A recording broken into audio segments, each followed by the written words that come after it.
Pagi ini judul firman Tuhan, gereja adalah bengkel. Siapa yang pernah ke bengkel? Kalau ke bengkel itu ngapain? Oke. Saudara percaya gereja adalah bengkel? Berarti saudara rusak ya? Sudah tahu kerusakannya di mana? Sudah tahu nggak saudara tuh rusaknya di mana? Sudah tahu? Tahu. Sampai sekarang masih rusak?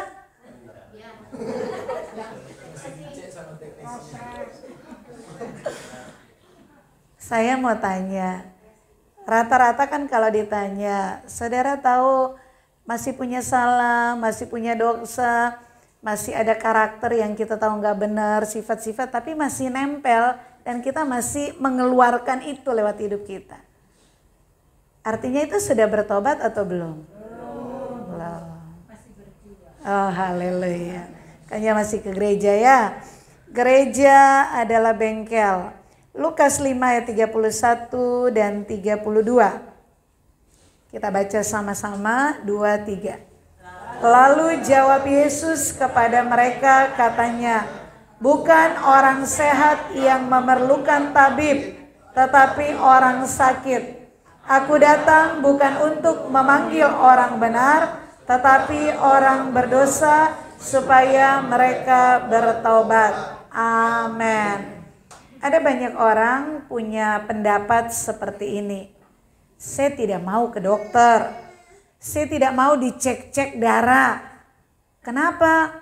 Soalnya kalau dicek-cek terus ada sakit, saya jadi tahu saya punya sakit ini, asam urat lah, darah tinggi lah, sakit gula, kolesterol. Nanti saya bukan mati karena penyakit itu, mati karena mikirin sakit itu. Ada yang punya pendapat seperti itu, angkat tangan.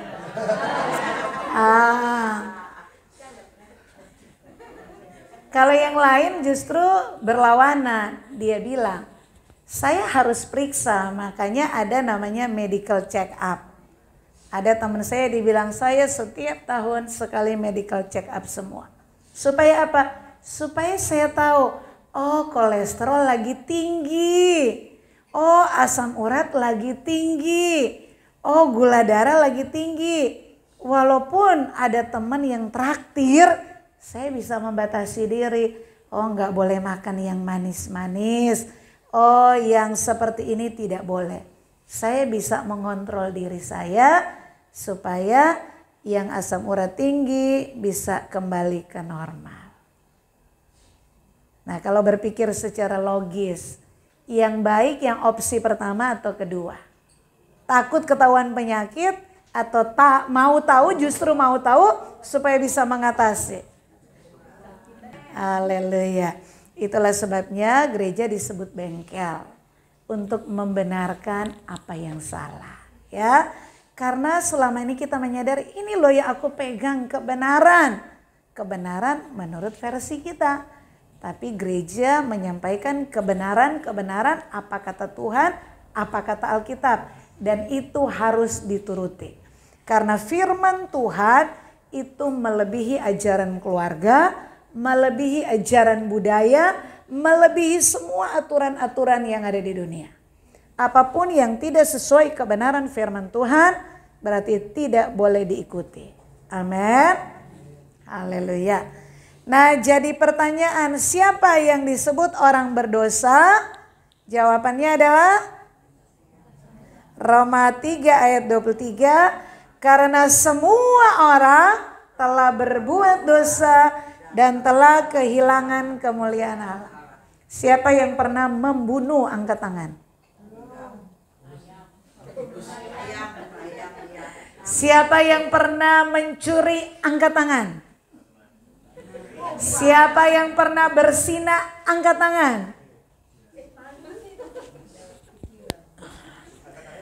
Saya tidak pernah berzina, Bu Pendeta. Saya tidak pernah mencuri. Saya tidak pernah membunuh.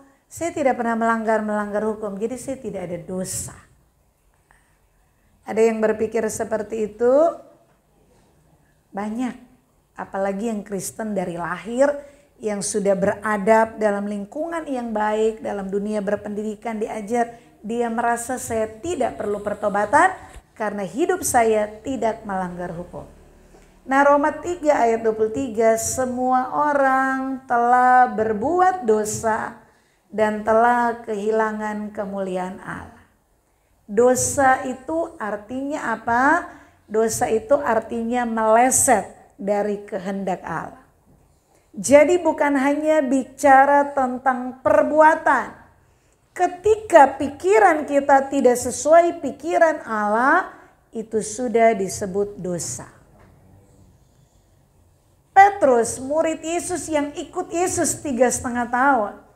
Ketika dia punya pikiran ingin menghalangi Yesus mati di kayu salib, Yesus berkata apa? Enyahlah iblis dari hadapanku. Karena apa yang Petrus pikirkan tidak sesuai pikiran Allah, itu pikiran dari iblis dan itu dosa di hadapan Allah. Amin. Perasaan kita yang baperan, orang ngomong dikit langsung marah tersinggung.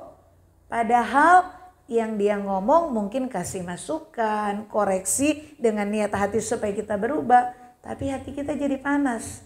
Perasaan kita baperan itu tidak sesuai dengan perasaan Allah. Artinya meleset dan itu dosa. Ketika manusia diciptakan dengan kehendak dan kehendak kita itu bebas.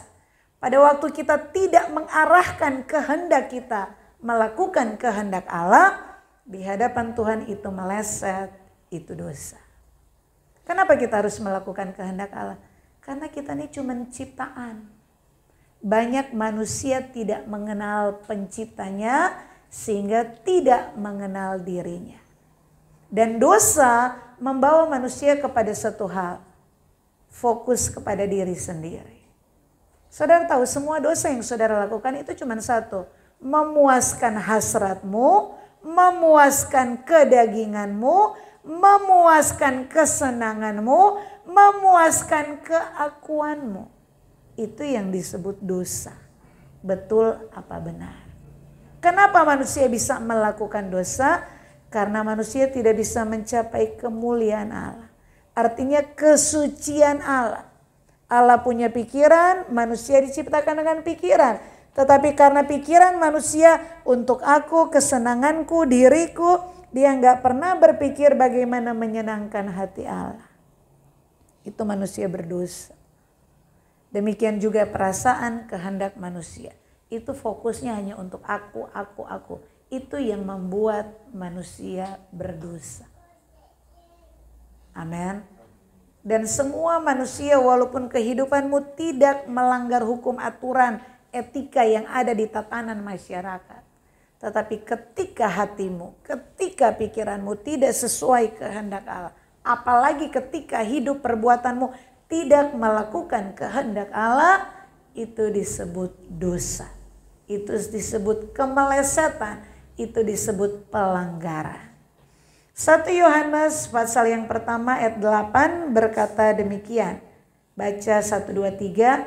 Jika kita berkata bahwa kita tidak berdosa, maka kita menipu diri sendiri dan kebenaran tidak ada di dalam kita. Ayat 10. Jika kita berkata bahwa kita tidak ada berbuat dosa, maka kita membuat dia menjadi pendusta dan firman-Nya tidak ada di dalam kita. Amin. Saudara terima kita orang yang berdosa? Amin. Coba 1 menit, jangan 1 menit kelamaan. 2 detik, pikirkan sebanyak-banyak dosa yang kamu sampai hari ini masih lakukan dalam hidupmu.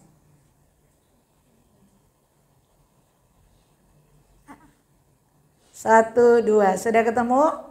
Sudah ketemu? Banyak apa dikit?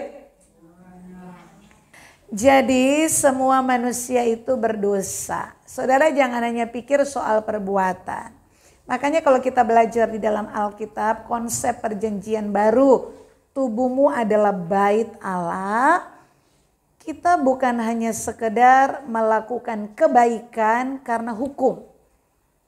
Dan orang-orang yang tidak Kristen pun, bahkan tidak percaya Tuhan pun, Kalau mereka punya lingkungan yang baik, mereka punya pendidikan yang baik, mereka tidak akan menyentuh hal-hal yang melanggar moral.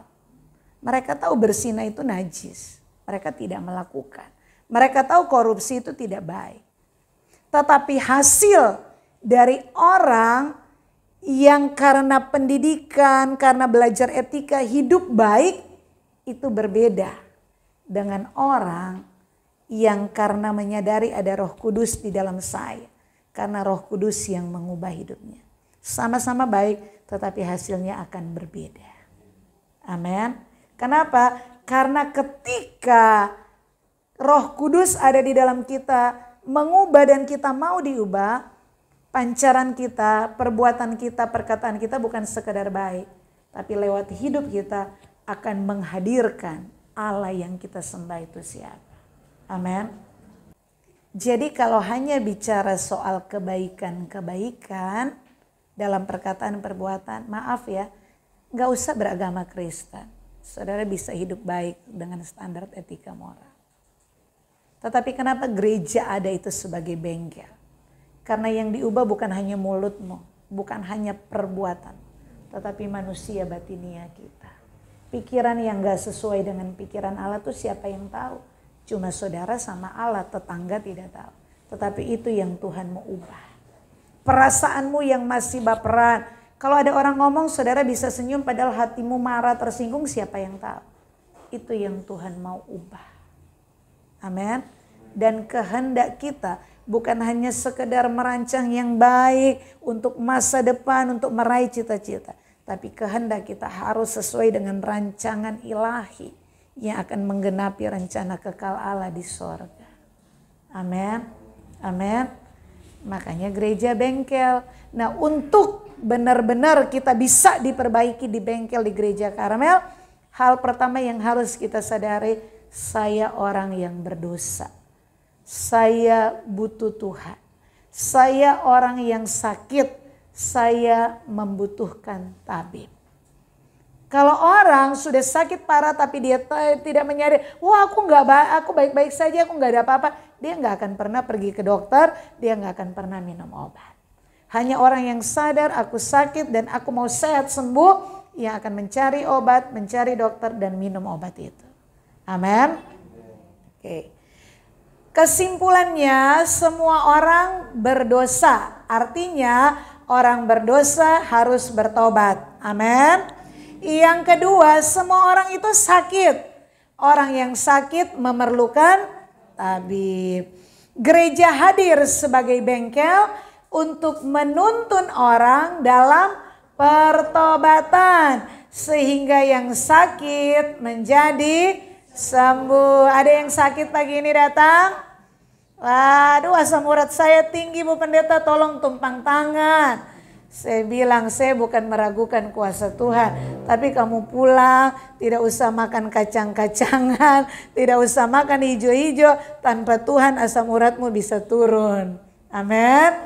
Tetapi kalau manusia batinia, segala kesombongan, keegoisan, keangkuhan, segala keinginan-keinginan yang tidak sesuai kehendak Allah, itu tidak bisa kita selesaikan sendiri. Kita perlu Tuhan. Kita perlu bengkel di mana di gereja disampaikan kebenaran disampaikan sehingga kita mengenal diri kita. Kita bisa tahu ada di mana posisi kita. Dan ketika kita dicelikkan kepada kekekalan, kita tahu untuk memantaskan diri kita agar kita bisa sampai di sana. Amin. Roma 6 ayat 23 berkata, 1, 2, 3, sebab upah dosa ialah maut, tetapi karunia Allah ialah hidup yang kekal dalam Kristus Yesus Tuhan kita. Amin. Maut itu bukan hanya berbicara kematian, tetapi maut dalam ayat ini artinya terpisah dengan Allah selama-lamanya. Yesaya katakan yang menjadi pemisah antara kita dengan Allah adalah segala dosa kita. Kalau di poin pertama kita belajar semua manusia sudah berdosa. Artinya semua manusia terpisah dengan Allah. Sehingga manusia tidak bisa mencapai kesucian Allah. Artinya kalau manusia tidak bisa mencapai kesucian Allah, manusia tidak mampu memahami pikiran Allah. Manusia tidak mampu berjalan dalam kehendak Allah. Manusia tidak mampu merasakan apa yang Allah rasakan. Artinya manusia yang diciptakan sebagai pencipta untuk menggenapi rencana Allah tidak bisa mencapai tujuan ilahi. Baik dalam hidupnya maupun lewat hidupnya. Makanya ada banyak orang hidup tuh nggak ngerti. Saudara yang kekasih, karena kasih karunia Allah, karena pengorbanan Yesus di atas kayu salib, dosa diselesaikan. Manusia tidak harus terpisah dengan Allah, tetapi manusia punya kesempatan untuk hidup bersama-sama dengan Allah. Saudara tadi yang 2 detik membayangkan dosa tuh, berarti saudara tahu saudara orang berdosa. Apakah saudara percaya Tuhan mengampuni dosa saudara yang saudara pikirkan tadi itu? Tuhan sudah ampuni dosa saudara? Tuhan mengampuni dosa ketika kita berdosa, baik pikiran, baik sudah lakukan, kemudian kita datang, Tuhan ampuni. Amin. Tetapi ingat, kodrat dosa itu masih ada di dalam sini. Saya kasih contoh. Ada orang yang bohong. Kalau tidak bohong kayaknya ada yang kurang dalam hidupnya. Ya, kemudian dia dengar firman Tuhan, ternyata pembohong itu, pendusta itu tidak masuk surga dan dia mau bertobat. Sudah puluhan tahun bohong itu jadi kebiasaan. Apakah berbohong itu semudah membalik telapak tangan? Tidak.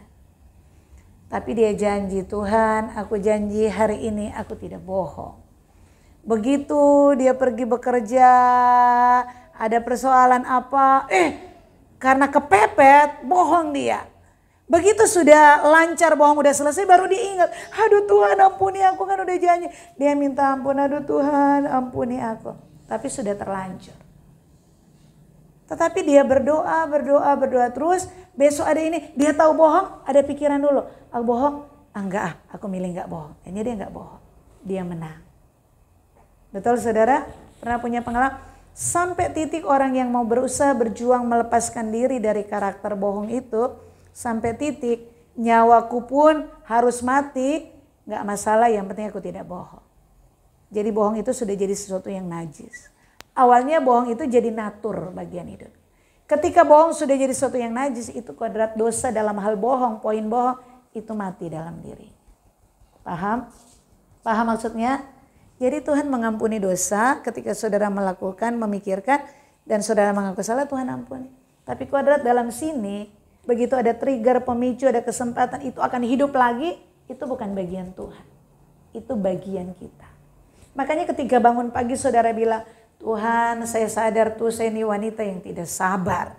Tapi saya mau bertobat, saya mau sabar. Tolong saya sepanjang hari sabar.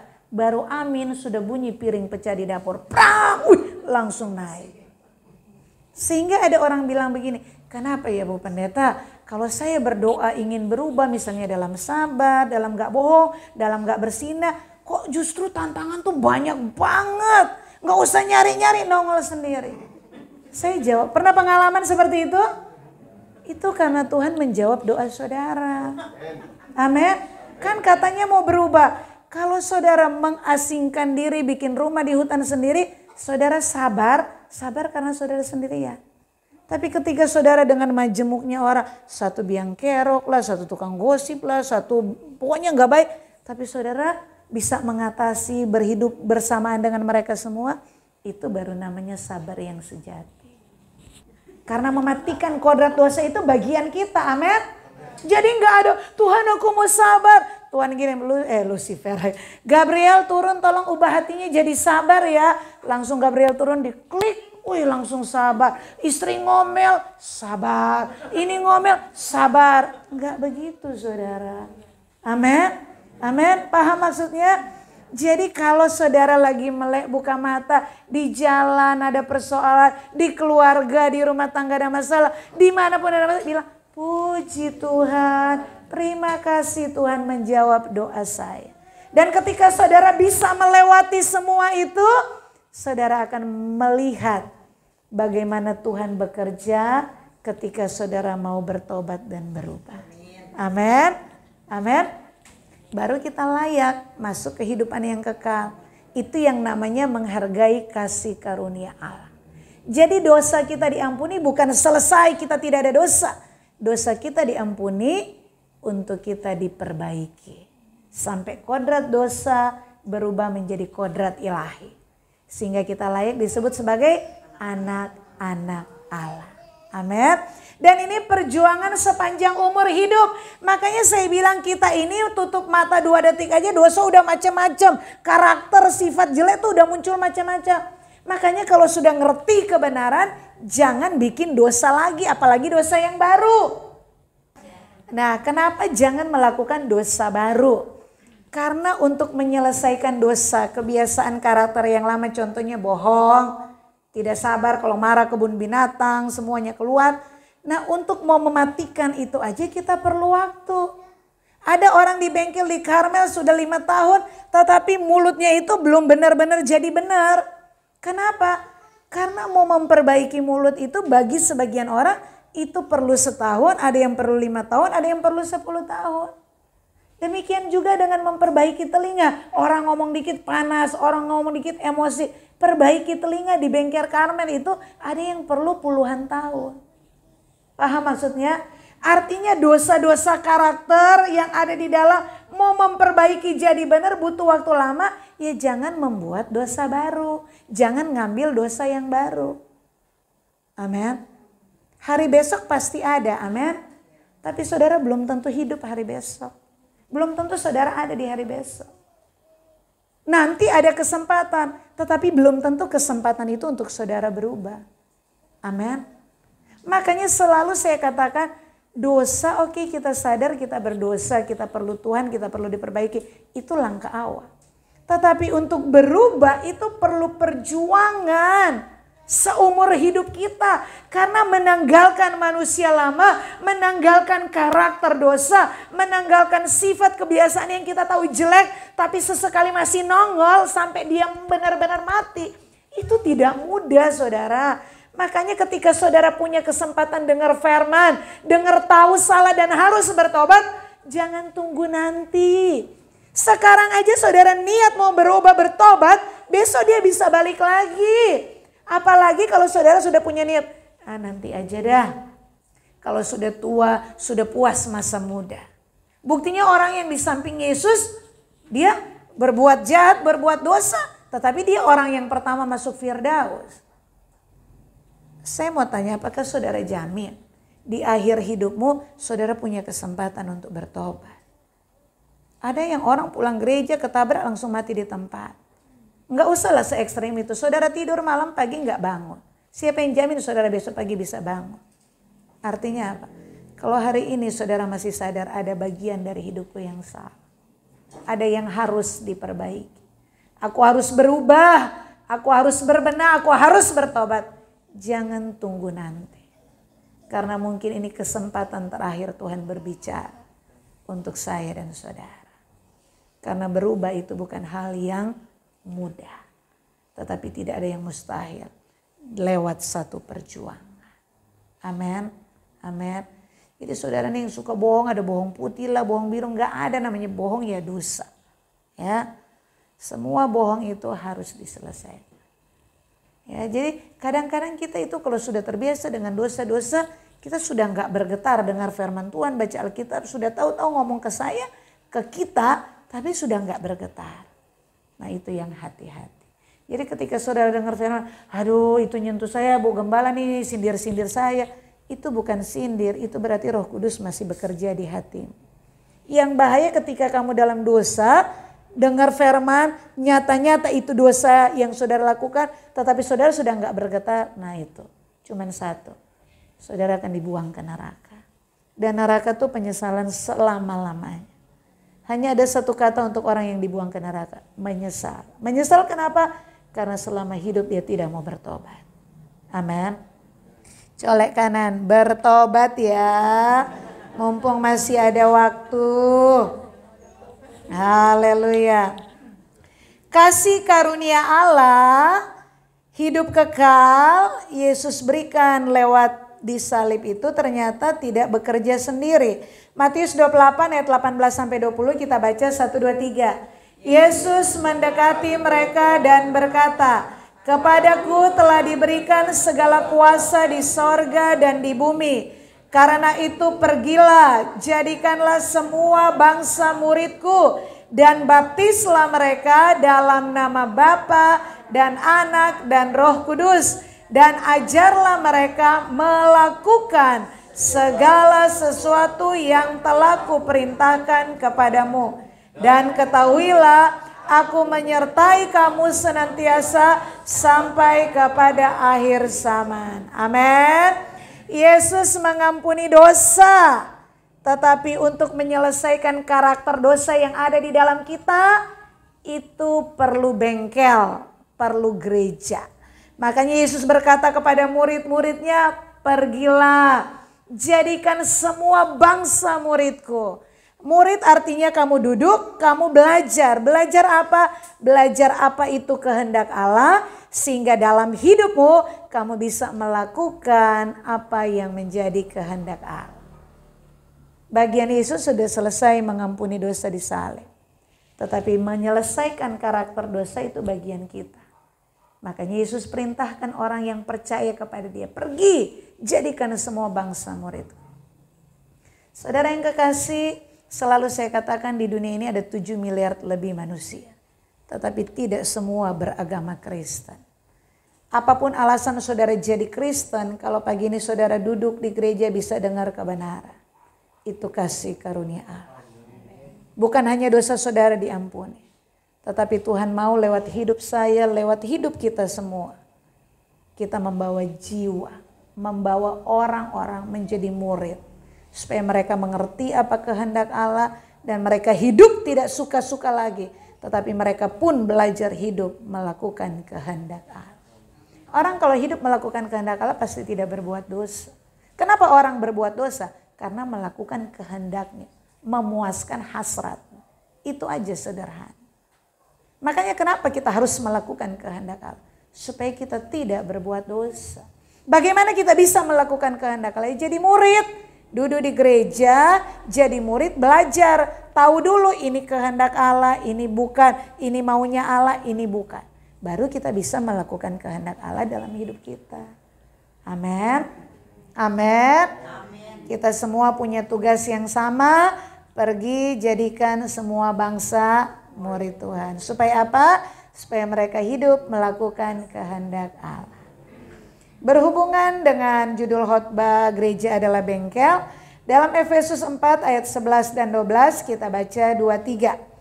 "Dan ialah yang memberikan baik rasul-rasul maupun nabi-nabi, baik pemberita-pemberita Injil maupun gembala-gembala dan pengajar-pengajar, untuk memperlengkapi orang-orang kudus bagi pekerjaan pelayanan, bagi pembangunan tubuh Kristus." Itu ada kata gembala-gembala. Gereja adalah bengkel yang kita mau belajar pagi ini. Komponen dalam gereja ada 2. Yang pertama ada gembala, yang kedua ada jemaat. Saya gembala, saudara jadi jemaat. Amin. Alkitab bilang ada gembala yang baik, ada gembala upahan. Demikian juga dengan jemaat. Itu ada domba, ada kambing. Kita mau belajar 2 komponen ini supaya gereja Karmel benar-benar jadi bengkel yang menghasilkan produk-produk yang sudah diperbaiki untuk kemuliaan Tuhan. Amin. Yang pertama gembala, tugas gembala mengembalakan domba. Yohanes 10 ayat 11-16. Yesus gembala yang baik. Saudara tahu lagu Mazmur 23, Tuhan adalah gembalaku? Kenapa orang Kristen datang ke gereja katanya percaya Tuhan, tetapi begitu ada persoalan takut. Jadi khawatir, jadi takut masa depan bagaimana, akhirnya jadi galau hidupnya, gak percaya lagi.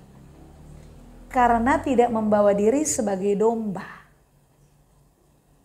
Kenapa hajaran-hajaran Tuhan itu membuat orang semakin jauh? Seakan-akan Tuhan menghukum saya. Padahal Mazmur 23 katakan, gadamu, tongkatmu itu yang menghibur. Jadi hajaran Tuhan, peringatan Tuhan itu menghibur aku justru. Karena itu menuntun aku ke jalan yang benar. Tapi kenapa ada orang Kristen gak mau terima hajaran-hajaran? Karena gak memperlakukan dirinya sebagai domba. Paham maksudnya? Kalau kamu sadar dirimu ini domba-domba dan ada gembala yang baik, yang sempurna, yang menjaga, yang akan kasih makan, bawa di rumput yang hijau, di air yang tenang, akan menjaga dari binatang-binatang buas, seharusnya kita nggak perlu takut. Bagian jemaat sebagai domba cuma satu, berserah kepada gembala. Dengar suara gembala, ikutin, pasti aman hidupmu. Amin. Amin. Gembala yang baik, gembala yang sempurna itu Tuhan Yesus. Tetapi menurut Efesus 5 jawatan tadi, saya dipanggil sebagai gembala. Satu doa saya. Tuhan, kalau memang Tuhan panggil saya jadi gembala dan Tuhan ingatkan peneguhan lewat begini-begini, saya tahu 45 tahun butuh waktu Tuhan untuk meneguhkan, menyatakan bahwa saya dipanggil jadi gembala. Makanya ketika ada kesempatan saya jadi gembala, satu doa saya, Tuhan berikan hatimu di hatiku. Supaya aku bisa menjadi gembala yang baik. Bukan hanya tahu persoalan jemaat, tetapi bagaimana ada di posisi mereka, mengerti keadaan mereka, dan mendampingi mereka untuk menjadi lebih baik. Dan saya berjuang sampai hari ini. Tetapi kalau ditanya, saya sudah mulai punya hati terbuka lebih tulus kepada saudara. Amin. Gak gampang, makanya saya bilang doakan saya sebagai gembala. Menjadi 5 jawatan itu orang yang dipanggil khusus oleh Tuhan. Ya, tetapi memang ada gembala upahan, ada gembala yang baik. Saya belajar menjadi gembala yang baik dan saya terbuka, saya butuh dukungan doa dari saudara. Tetapi yang saya jamin sepengetahuan yang saya tahu, saya akan menyampaikan kebenaran yang sejati dari tempat ini. Dan yang kedua, saya terus belajar membawa hidup saya menjadi teladan buat saudara. Ya. Tugas gembala adalah memelihara domba, bahkan memberi nyawa untuk domba. Jadi tidak mudah. Jadi kalau saudara lihat kekurangan saya, perlu saya tahu, ngomong aja kepada saya terbuka. Tapi kalau saudara ada lihat apa yang gini, saudara nggak begini, ya doakan saya. Amin. Tugas gembala memelihara domba. Memelihara domba artinya memberi makan dan minum. Memelihara domba itu menuntun ke jalan yang benar itu loh. Dipanggil, ditegur, dan menjaga dari binatang buas. Kalau saya ngajar firman, saya berkhotbah, saudara paham apa yang saya sampaikan?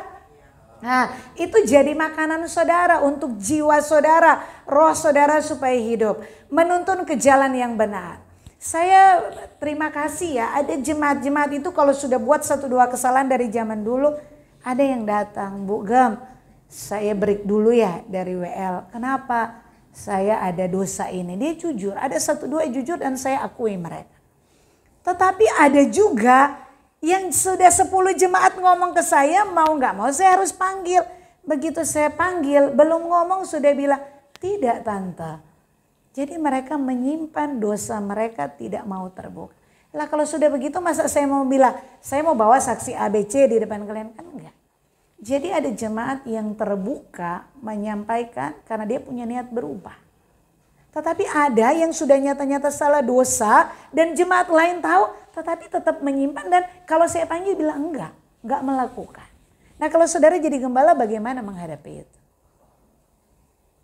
Saya gembala dan jemaat Karmel datang ke gereja, mereka dengar pengajaran saya. Kalau dia domba yang baik, dia ikut ajaran di gereja Karmel. Di luar sana, bukan sekarang Alkitab bilang dari zamannya Yesus dulu, itu ajaran-ajaran palsu, nabi-nabi palsu akan bermunculan. Dan kita tidak punya kuasa untuk menutup mulut-mulut mereka. Mengerti? Di luar sana mau macam apa ajaran, ya terserah, gak apa-apa, itu bukan bagian kita. Tetapi kalau jemaat tahu dia jemaat Karmel, dia bergereja di Karmel, ya ikutlah ajaran yang ada di sini, selesai. Kalian gak usah terpengaruh di luar sana. Memang akan ada ajaran-ajaran yang palsu, yang salah tuh pasti akan ada. Tetapi kita kan gak perlu konfirmasi, gak perlu, itu urusan mereka, bagian kita. Makanya saudara jadi jemaat yang benar, datang ke gereja, dengar firman Tuhan, apa yang dilakukan. Kalau saudara punya nurani yang baik, saudara pun tahu bahwa yang disampaikan kebenaran ini menjaga saya dan ini membuat saya bertumbuh, titik. Amin. Ada banyak kebenaran-kebenaran firman yang disampaikan itu, waduh lucu, waduh bagus, waduh begini-begini. Tapi nggak ada implikasi. Syarat, ciri bukan syarat. Ciri kalau saudara mendengar kebenaran yang sejati. Dan hamba Tuhan yang menyampaikan itu diurapi oleh Tuhan itu cuma satu.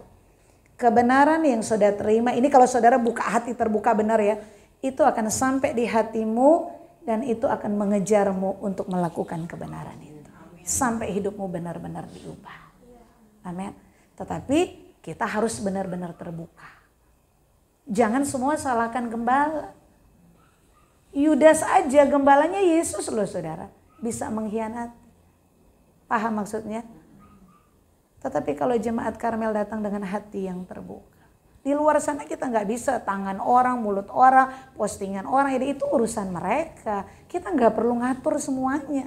Semua ajaran baik nggak baik itu semua akan berkembang dari zaman ke zaman. Bagian kita, ini gereja saya, ini keluarga saya. Saya percaya gembala ini, saya menerima pengajarannya dan saya mau melakukan kebenaran. Selesai. Hidup kita yang akan berdampak, yang akan menunjukkan mana yang benar, mana yang tidak. Mana yang palsu, mana yang ajaran sejati. Amin. Yang kedua, untuk jemaat. Ini kan gereja adalah bengkel. Bagaimana saudara yang rusak-rusak ini masuk ke bengkel ke gereja tuh benar-benar dipoles berubah jadi baik. Itu harus ada kerjasama. Saya jadi gembala yang baik, menjaga saudara, menuntun saudara, kasih makan yang benar, jaga dari ajaran-ajaran sesat. Tetapi ada bagian jemaat. Bagian jemaat itu cuma satu. Ibrani 10 ayat 25 baca yang keras. 1, 2, 3. Janganlah kita menjauhkan diri dari pertemuan-pertemuan ibadah kita. Seperti dibiasakan oleh beberapa orang. Tetapi marilah kita saling menasehati dan semakin giat melakukannya menjelang hari Tuhan yang mendekat. Amin. Dalam bahasa asli tidak ada kata ibadah. Jangan jauhkan diri dari persekutuan, pertemuan-pertemuan orang percaya. Jadi kalau ada komunitas yang ibu-ibu hadirlah. Amin. Kalau ibu-ibu mau jogging track nanti itu bukan ibadah, tetapi ibu-ibu berkumpul hadirlah. Amin. Kaum pria ibadah hari Rabu datanglah. Amin. Kaum muda hari Sabtu hadirlah. Kenapa? Karena ketika kita berkumpul, ketika kita dalam pertemuan, apalagi kalau beribadah, itu pasti ada kebenaran yang disampaikan. Amin. Saudara dengar di luar sana begitu dapat, oh begini ya, saya gembala. Kalau hari Jumat itu kan bergilir. Kalau kaum wanita tuh bergilir yang khotbah. Setiap yang khotbah itu si A, si B, saya selalu berdoa dan saya selalu menangkap satu pesan untuk saya lewat firman itu. Dan saya selalu diberkati. Amin. Jadi saudara kalau lemah, lagi banyak masalah, lagi galau, jangan justru jauh dari Tuhan. Enggak ada firman yang akan ingatkan, enggak ada firman yang akan kuatkan saudara. Justru semakin banyak persoalan, semakin rajin ke gereja. Supaya yang lemas, yang letih, lesu loyo bisa dibangkitkan, dihibur, dikasih semangat. Lewat apa? Lewat firman atau lewat saudara seiman. Amin. Iya Bu Pendeta, saya sih kalau ibadah nggak masalah Bu Pendeta, menyanyi, memuji Tuhan, dengar firman saya diberkati. Tapi kalau ketemu orang-orang gereja loh, itu masa di luar tetangga saya aja di rumah nggak ada yang gosip-gosip. Padahal bukan Kristus. Giliran di gereja, ketemu komunitas, Sabang sampai Merauke saya jadi tahu semuanya. Gimana tuh Bu Pendeta? Nah kalau begitu saya cuma kasih tahu bahwa ada kan yang masuk gereja kan bengkel, amin. Ada yang mulutnya yang rusak. Itu belum selesai diperbaiki. Kamu juga berarti telingamu masih rusak.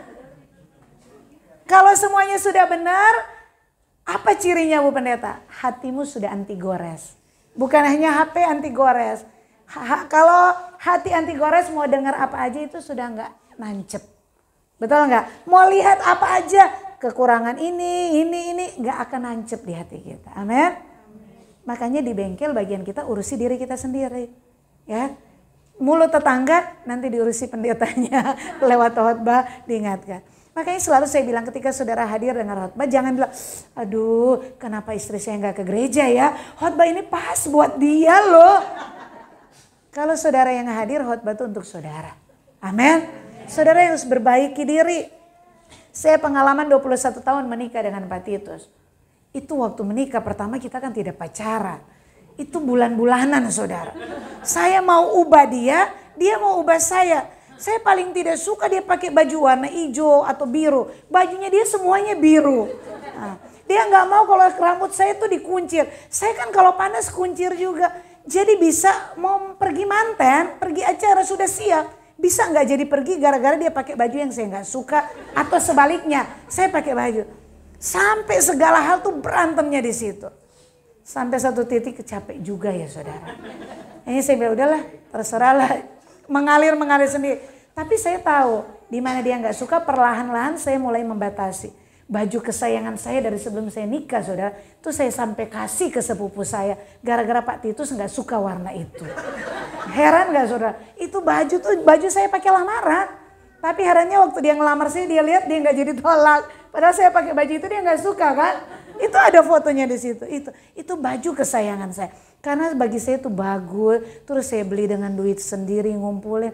Tiba-tiba saya nggak suka kamu pakai itu. Waduh. Tapi apa yang dia nggak suka perlahan saya berubah. Dan apa yang saya tahu nggak baik saya berubah. Saudara tahu yang saya ambil 21 tahun pernikahan. Ketika saya tidak mengubah Pak Titus. Ketika saya belajar merubah apa yang saya tahu salah. Dia ikut berubah. Demikian juga dia. Karena sudah nggak diatur atau nggak dia apa yang dia tahu saya nggak suka itu berubah. Ya, jadi suami istri kita tidak bisa mengubah pasangan. Ketika kita berubah, dia akan mengikuti apa yang baik. Itu aja. Daripada stres sampai mati, sampai bilang, suami saya duri dalam daging permanen. Nggak ada, kamu berubah hilang itu. Amin. Kita dulu yang diubah. Amin ya. Nah, bagaimana berubah? Jangan menjauhkan diri dari pertemuan-pertemuan. Saya punya prinsip sejahat-jahatnya orang, sejelek-jeleknya orang kalau dia masih mau datang, duduk, dengar firman, berarti ada kesempatan Roh Kudus masih berbicara kepada dia. Ya. Bisa berubah. Bilang, aku bisa berubah. Enggak usah ngomong, istriku pasti berubah. Jangan. Sekarang doa untuk, dalam hal ini doa untuk diri sendiri aja ya. Amin. Ayo baca 1, 2, 3. Gereja adalah bengkel, bukan showroom. Gembala harus mengajarkan kebenaran-kebenaran yang membawa kepada pertobatan, yaitu perubahan hidup jemaat. Jemaat yang tidak mau melakukan kehendak Allah akan dibuang. Amin. Ayo bertobat, memperbaiki diri. Saudara masuk gereja bengkel, tetapi begitu saudara keluar, saudara bukan mobil yang rusak lagi ya. Saudara jadi orang-orang yang memberkati orang-orang di luar sana. Tuhan memberkati, mari kita bangkit berdiri.